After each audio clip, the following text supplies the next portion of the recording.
Voilà les gars, avant que cette vidéo commence, je vous invite à lâcher un maximum de likes pour cette vidéo, car c'est une vidéo qui a demandé vraiment beaucoup de montage. Vous allez le voir, il y a vraiment beaucoup d'heures derrière le montage, donc j'espère que vous en serez reconnaissant et que vous mettez ce petit like. Sur ce, je vous souhaite une très bonne vidéo et allez checker les chaînes des potos. Hey, salut à tous et à tous, Alex, comment vous allez? Écoutez, moi ça va bien. On se retrouve les gars pour une nouvelle vidéo aujourd'hui en compagnie de deux youtubeurs qui se sont joints à moi pour cette vidéo. À la base on devait être un peu plus nombreux, bon, il y a eu des imprévus. Du coup je suis en compagnie de Studio Cyclisme. Eh bien salut tout le monde et salut à toi Alex. Et salut de- Styros. Et voilà, et de Styros également. Bonjour tout le monde. Bon, je sais pas si c'est l'appel qui se présente, je pense qu'on les connaît hein. Ouais. Oui. Donc vas-y, un des deux va expliquer ce qu'on va faire dans cette vidéo. En gros, on a fait plusieurs catégories. Par exemple, meilleure équipe, meilleur grand tour, tout le bordel. Et on va désigner quel coureur remporte cette catégorie tout au long de la saison. Voilà, donc il y a 12 catégories en tout, donc 12 vainqueurs. Et après le nombre de nominés, ça dépend des catégories. Donc si vous pensez qu'on n'a pas dit forcément le bon vainqueur et tout, c'est vraiment en fonction de nous. N'hésitez pas aussi à dire dans les commentaires qui c'est que comme vainqueur, Que vous avez préféré. voilà, enfin qui c'est que vous aurez mis dans chaque catégorie, ou comme Ouais. nominé, qui c'est que vous aurez enlevé ou ajouté, voilà, donc ça peut être sympa aussi. C'est important. Voilà, et je pense qu'on peut commencer avec la première catégorie, donc la meilleure équipe. Donc qui c'est qui dit les nominés? Vas-y, je commence. Vas-y. Alors les nominés de cette première catégorie, nous avons la Team Sky.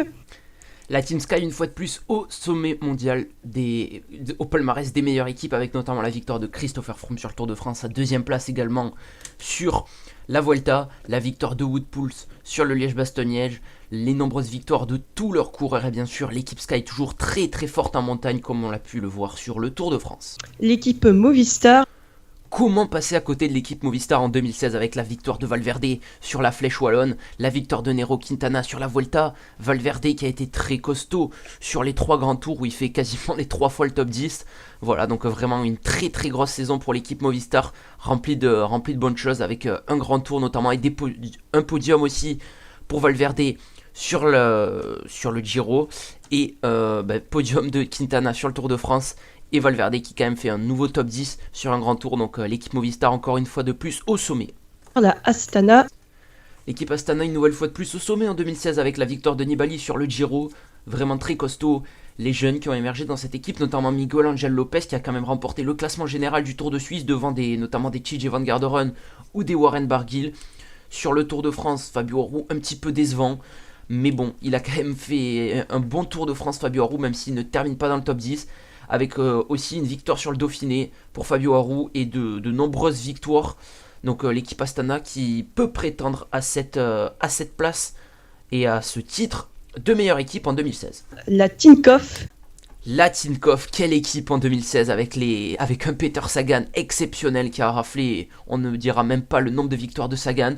Contador qui pour une de ses dernières saisons a quand même été pas mauvais, voilà, il a fait une bonne Volta sur le Tour de France contre un l'abandon. Rafał Majka qui vient chercher un nouveau maillot à poids sur le Tour de France, donc très très grosse saison pour l'équipe Tinkoff. Et puis la Orica. L'équipe Orica qui s'invite dans ce classement avec notamment un Esteban Chavez exceptionnel qui va chercher 2 podiums sur le Giro bien sûr et la Volta. Une étape également magnifique sur le Giro. Adam Yates qui a fait un très beau Tour de France où il termine 4ème et après de nombreuses victoires avec leur sprinter Caleb Ewan, également Michael Matthews ou Simon Gerrans. Voilà. Et donc le vainqueur, vas-y Styron, je te laisse donner le vainqueur. Et le vainqueur, c'est la Team Sky. Voilà, donc on a choisi la Team Sky, car déjà, ils ont fait une belle saison. Voilà, Froome qui finit 2ème de la Volta, il gagne le Tour de France. Wout Poels également qui a gagné le Liège-Bastogne-Liège.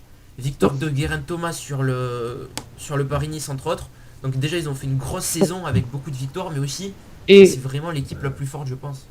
Ouais, et puis Yann Stannard qui a fait un excellent Paris-Roubaix également. Ouais aussi, mais vraiment ils ont fait, je pense que c'est l'équipe la plus forte actuellement hein, parce que Froome sans ses équipiers il est rien. Et même Kato qui a remporté le 3 je crois. Ouais, Kato qui avait remporté le 3. Et ils ont une équipe de fou la Sky. Je pense qu'en montagne si Froome il avait pas Geraint Thomas, Wout Poels etc, je pense que il gagnerait pas le Tour de France, ça serait un peu plus difficile pour lui. Oui, ce serait même impossible. Ouais, donc vraiment l'équipe Sky au-dessus une fois de plus.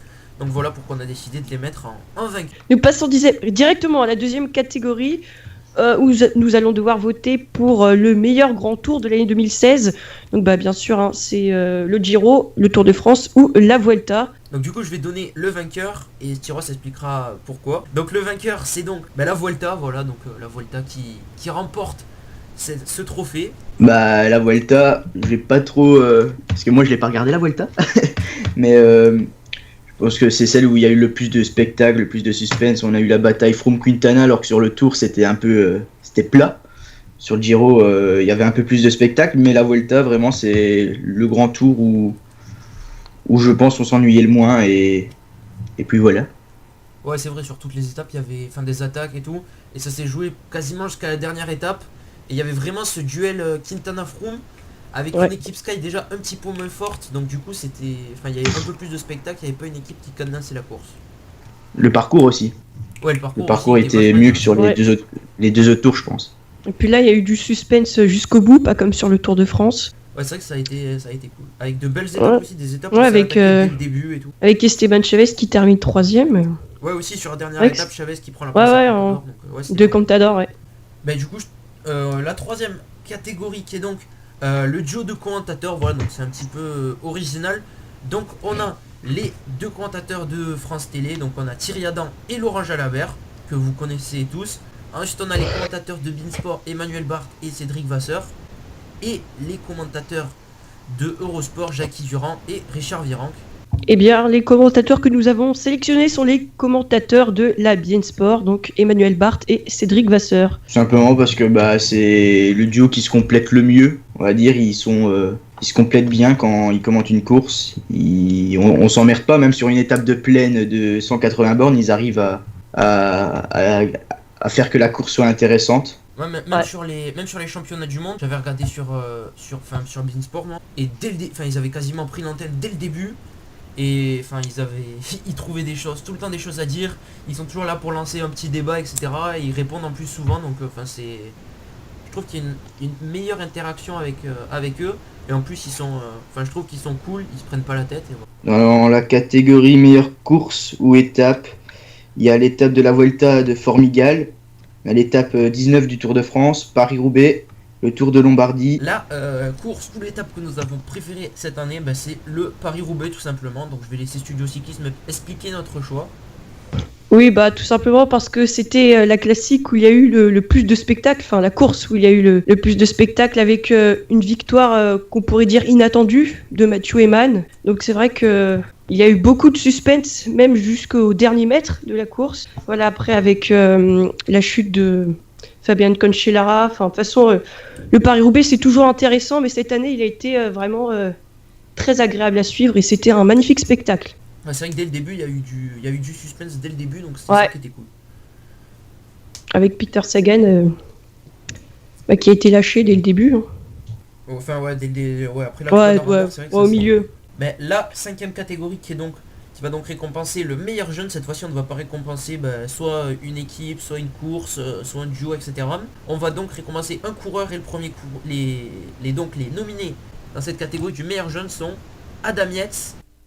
Adam Yates qui s'est notamment révélé en 2016 avec sa 4ème place sur le Tour de France où il a été une bonne partie du Tour, 2ème ou 3ème malheureusement, il finit au pied du podium, mais quand même très très beau pour de France pour ce jeune coureur britannique qui a de belles années devant lui et qui termine quand même avec le maillot blanc du meilleur jeune sur le Tour de France. Bob Jungels qui a fait aussi une saison exceptionnelle avec notamment son Giro, juste énorme, voilà ce jeune rouleur luxembourgeois qui a quand même réussi à faire un top 10 sur le Giro avec aussi le maillot blanc de meilleur jeune et il avait porté également le maillot rose quelques jours, voilà donc très très belle saison de Bob Jungels. Fernando Gaviria, on connaît les Colombiens pour leur capacité en montagne, mais voilà les sprinteurs on n'en connaissait pas trop et Fernando Gaviria est cet exemple parfait dans l'équipe ETX, il a notamment remporté le Paris Tour, voilà, donc bon début de carrière pour Fernando Gaviria, et je pense qu'en 2017 il continuera de nous faire rêver, voilà, donc il mérite bien sa place dans ce classement des meilleurs jeunes en 2016. Luis Mentiès.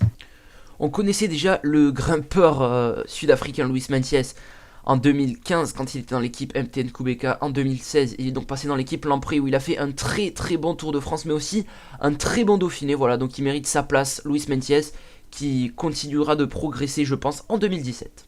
Miguel Angel Lopez. Miguel Angel Lopez, ce jeune grimpeur colombien très jeune d'ailleurs, méconnu en début de saison, qui a fait vraiment une saison de folie avec sa victoire au classement général sur le Tour de Suisse, et voilà où il a fait encore une bonne fin de saison. Voilà, donc Miguel Angel Lopez, une des meilleures révélations de cette année et aussi un des meilleurs jeunes de cette saison. Donc le coureur que nous avons sélectionné, eh bien c'est Adam Yates. C'est clairement le jeune qu'on a découvert cette année, vu qu'il a fait 3e du Tour, il était même quasiment tout le long 2e, donc à part le Tour, je sais plus trop ce qu'il a fait. Ouais, il a fait 4e du Tour. Elle a fait 4e. Ouais. Ok, Oui. bah, désolé. C'est Quintana le 3e. Bah par le Tour, il a fait un... Tiens, il a remporté le classement du meilleur jeune au Tour de France, hein. Ouais, voilà, il a Adam remporté- Yates. Ouais, c'est ça. Et puis il a été. Et puis il a terminé 7e du Critérium du Dauphiné également. Ouais, il était une bonne partie aussi, bien placé. Enfin, il était 2e, comme tu l'as dit, une bonne partie. Puis Oui. il a été bon. Parce que même sur le chrono où on l'attendait pas forcément le chrono que Tom Dumoulin a remporté, il a quand même été bon. C'est un qui a perdu à peu près le moins de temps sur Froome, alors que c'était pas forcément le meilleur Ouais. chrono. Donc du coup, il a montré qu'il pouvait peut-être un jour remporter un grand tour, et en tout cas, il a montré qu'il pouvait rivaliser avec les meilleurs grimpeurs du monde. Et puis moi, Adam Yates, j'aime bien son style parce que je remarque souvent qu'il fait l'élastique. C'est-à-dire que il est lâché, puis il arrive à revenir directement. On a l'impression qu'il est en fringale, mais à chaque fois, il va réussir à revenir sur le groupe de tête. Ouais, c'est vrai. C'est ça que j'aime bien. C'est ça que j'aime bien, c'est ce coureur. Après, c'est vrai qu'il avait une grosse progression cette année aussi, donc je pense qu'il mérite Ouais. ce trophée.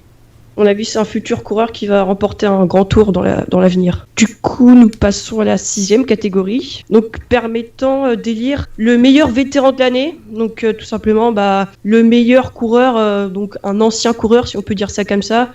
Donc sont nominés Joaquim Rodriguez. Encore une très très belle saison pour le puncher espagnol Purito qui figure dans ce classement tout à fait logiquement avec un top 10 sur le Tour de France en juillet dernier. Enrico Gasparotto. Enrico Gasparotto qui a, on peut dire, créé la surprise, le coureur de l'équipe Pointy qui a donc remporté l'Amstel Gold Race contre toute attente.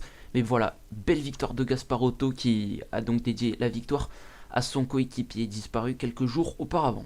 Fabian Cancellara.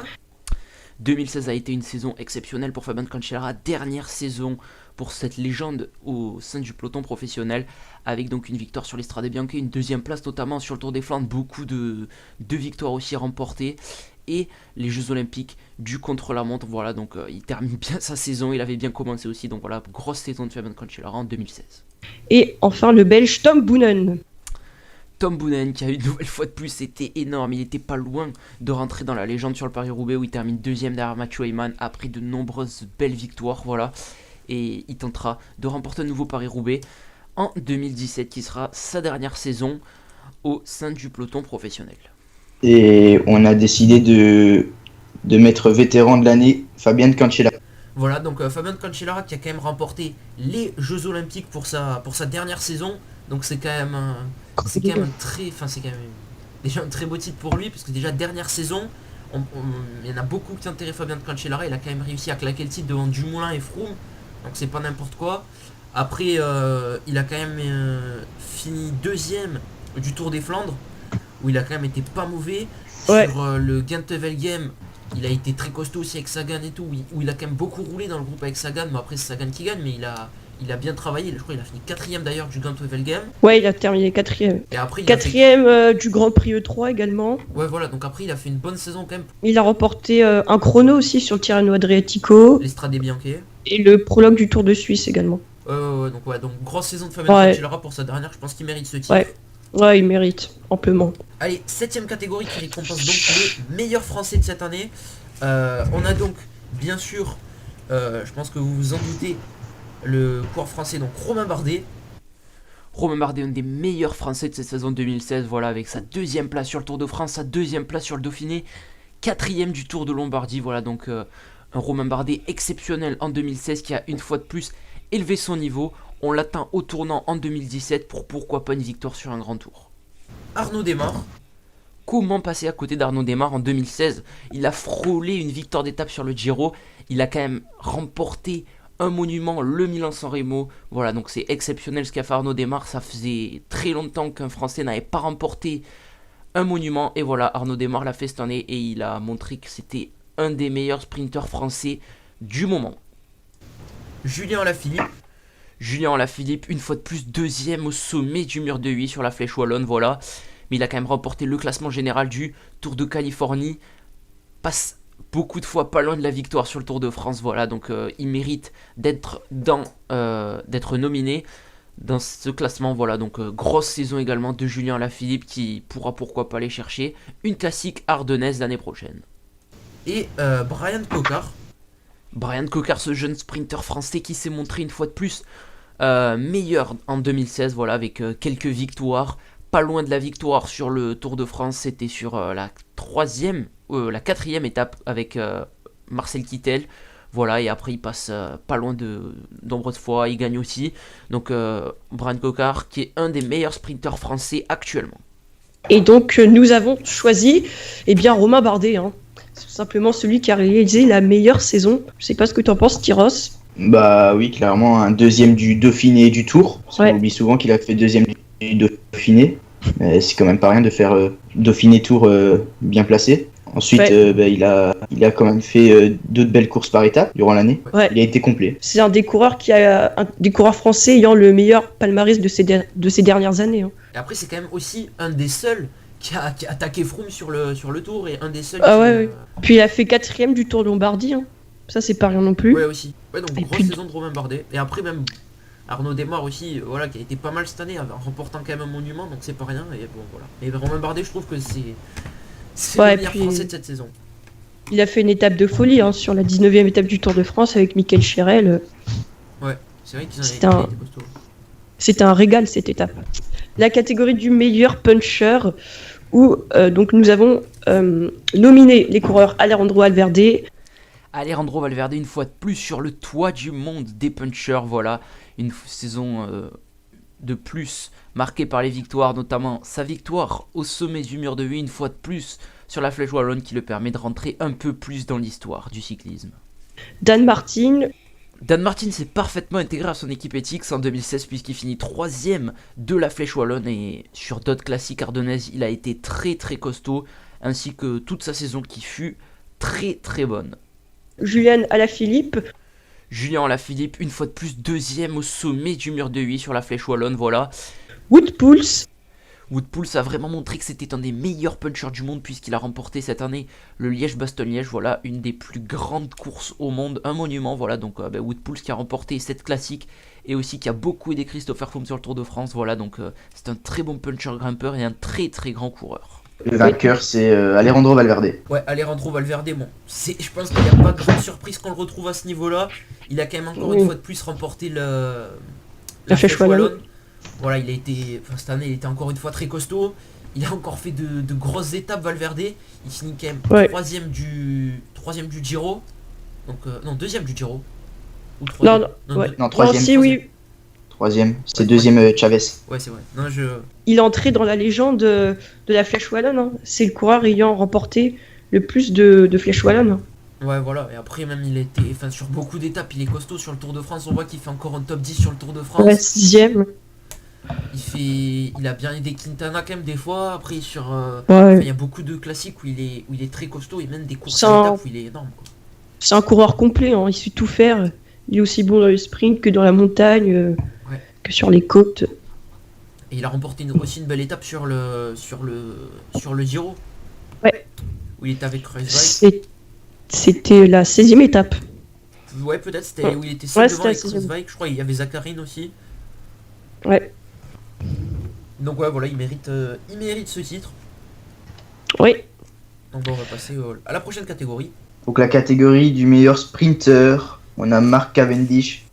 Mark Cavendish qui a retrouvé donc le sommet du sprint mondial en allant s'imposer à plusieurs reprises sur le Tour de France, notamment premier maillot jaune de sa carrière sur le Tour de France, avec des championnats du monde un petit peu ratés même s'il finit quand même sur le podium. Et voilà, Mark Cavendish qui est redevenu un des meilleurs sprinters du monde en cette année 2016. Marcel Kittel qui avait un petit peu loupé son année 2015 avec seulement une victoire au compteur a réalisé une année 2016 un petit peu meilleure avec une victoire sur le Tour, plusieurs victoires sur le Giro, le maillot rose notamment avant d'abandonner. Mais voilà, belle saison de Marcel Kittel et il s'est bien intégré dans sa nouvelle équipe Ethics. André Greipel. André Greipel, comme d'habitude, au sommet du sprint mondial depuis quelques années. Voilà, c'est un des meilleurs sprinteurs, un des sprinteurs les plus réguliers. Il est allé s'imposer plusieurs fois lui aussi sur le Giro. Une victoire sur le Tour de France, peut-être même la plus belle, sur les Champs-Élysées. Et voilà, rien à dire de plus sur ce coureur qui est Marcel Kittel, qui prend de l'âge mais qui continue à rester au top du sprint mondial. Peter Sagan. Que dire de Peter Sagan, ce sprinter, enfin... pas forcément sprinter d'ailleurs, il sait tout faire Peter Sagan, mais il est quand même allé s'imposer 3 fois sur le Tour de France sur 3 terrains différents, une fois de plus maillot vert, voilà, et donc Peter Sagan mérite de faire partie des meilleurs sprinters de cette année 2016, et il mérite aussi de remporter ce titre. Va-t-il le remporter? Réponse tout de suite. Bon, le vainqueur sans grande surprise, vous vous en doutez, c'est Peter Sagan qui a vraiment fait la saison exceptionnelle. Oui, bah Peter Sagan, je pense qu'on n'a rien à dire sur lui. C'est le coureur du moment, hein, de toute façon. Voilà, il remporte pour la 5e fois le classement par points au Tour de France. Il a remporté également 3 étapes sur le Tour de France. Voilà, pour la 2e fois consécutive, il est champion du monde sur route. Champion d'Europe, c'est le premier coureur à devenir champion d'Europe sur route. 2e du Tirreno Adriatico, un Tour des Flandres, un Grand Nouvelle Game. C'est tout simplement le meilleur coureur. Ouais, c'est vrai. Et en plus, oui. Et en plus sur le Tour de France, c'est sur 3 terrains différents à chaque fois qu'il remporte les étapes. Sur une étape de Vallon à Cherbourg. Oui, il a d'ailleurs porté pour la première fois le maillot jaune sur le Tour de France. Mais de toute façon, ouais. Peter Sagan, il est trop fort en fait. Il dit même qu'il s'ennuie lui-même sur le vélo. Et que les seules courses qui l'intéressent, c'est le Tour des Flandres et le Paris-Roubaix. Le reste, c'est ennuyant. Ouais, c'est un coureur, mais c'est un très bon coureur, vraiment. Je pense qu'il mérite ce titre de meilleur sprinter. Les autres années, peut-être un peu moins, car il manquait de gagner. C'est un petit peu comme Greg Van Avermaet. C'est vrai que les autres années, les deux, ils étaient toujours très bien placés. C'était les fameuses 2e places de ces deux coureurs. Mais je trouve que cette année, les deux ont réussi vraiment à faire partie des meilleurs coureurs et ont été tous les deux exceptionnels. Ouais, c'est un régal. Du coup, on passe à la prochaine catégorie où nous allons devoir élire le meilleur grimpeur de l'année 2016, surnominé Christopher Froome. Encore une année au top pour Christopher Froome avec notamment sa victoire sur le Tour de France, de nombreuses victoires, notamment sur le Dauphiné où il s'impose à Vaujany. Voilà, donc beaucoup de belles étapes pour Christopher Froome, beaucoup de belles performances et il se doit de figurer dans ce classement. Nairo Quintana une fois de plus au sommet avec notamment sa victoire sur le Tour de Romandie bien sûr, sa victoire sur la Vuelta, sa 3e place sur le Tour de France, on le voyait un petit peu décevant mais il a quand même réussi à claquer une 3e place, voilà, grosse saison de Nairo Quintana qui une fois de plus fait partie des meilleurs grimpeurs du monde mais aussi des meilleurs coureurs du monde. Romain Bardet. Et oui, Romain Bardet, 2e du Tour de France, 2e du Dauphiné, une belle victoire sur le Tour de France sur la 19e étape à Saint-Gervais, une belle saison pour Romain Bardet qui a vraiment été exceptionnel et qui s'est montré au sommet du cyclisme mondial. Voilà, espérons que ça soit pareil pour lui en 2017. Et enfin, le Colombien Esteban Chavez. Esteban Chavez, que dire de lui en 2016, avec notamment 2 podiums sur 2 grands tours, la Vuelta et le Giro, une victoire sur le Lombardia, une des classiques les plus durs, un des monuments les plus difficiles, voilà, donc premier monument pour lui déjà, et voilà, une grosse saison pour Esteban Chavez. Donc pour le vainqueur de ce classement, on a décidé de prendre Nairo Quintana, tout simplement le grimpeur colombien. Donc il a fait 3e du Tour de France, il a remporté la Vuelta, et puis il a été complet tout au cours de la saison. Froome, on sait qu'il est tout le temps au top de sa forme sur le Tour, mais Quintana, il a déjà remporté le Tour de Catalogne, si je me trompe pas. Il a remporté pas mal de courses par étape. Le Tour de Romandie, juste également. Avant. Ouais, tout au long de l'année. Donc c'était le plus complet et le plus fort en pure montagne. Après, on aurait pu également sélectionner Christopher Froome parce que tous les deux ont été bons tout au long de l'année. On avait remarqué qu'à des moments, c'était soit Froome qui battait Quintana ou alors Quintana qui battait Froome. Donc c'est vrai que le choix était quand même compliqué, mais... Ouais, il remporte aussi le Tour de Romandie, Quintana. Ouais. Et on va dire que sur la Vuelta, c'était un peu plus... ils étaient à égalité, parce qu'il n'y avait pas... Quand ils étaient tous les deux face à face, c'est vrai qu'on a vu que Quintana était peut-être au-dessus en montagne. Donc je pense que Quintana mérite ce... Exactement. Et bien on va passer donc à l'avant-dernière catégorie qui récompense donc le meilleur rouleur de cette saison, Tom Dumoulin. 2016 a été une très grande saison pour Tom Dumoulin où il a vraiment montré et surtout confirmé son niveau de forme de 2015, voilà, avec notamment la victoire sur le prologue du Giro d'Italia. Ensuite, une nouvelle victoire sur le contre-la-montre du Tour de France et également deuxième des Jeux Olympiques, donc très bonne saison sur le chrono pour Tom Dumoulin. Tony Martin.